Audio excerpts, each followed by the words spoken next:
అందరికీ శుభోదయం.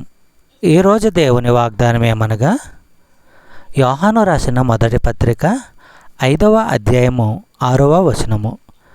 నీళ్ల ద్వారాను రక్తము ద్వారాను వచ్చినవాడు ఈయనే, అనగా యేసుక్రీస్తే. ఈయన నీళ్లతో మాత్రమే గాక నీళ్లతోనూ రక్తంతోనూ వచ్చెను. ఆత్మ సత్యము గనుక సాక్ష్యమిచ్చేవాడు ఆత్మయే.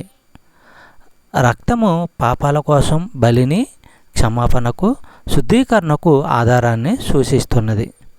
క్రీస్తు దేవుని ఆత్మ మూలంగా జన్మించాడు. ఆత్మచేత అభిషేకం పొందాడు. ఆధ్యాత్మిక జీవితంతో నిండిన వాడై ఇతరులకు ఆత్మజీవానికి మూలాధారం అయ్యాడు. మన కోసం విమోచన అర్పణగా తన ప్రాణాన్ని ధారపోయడము ద్వారా తన ఇహలోక యాత్ర చాలించాడు.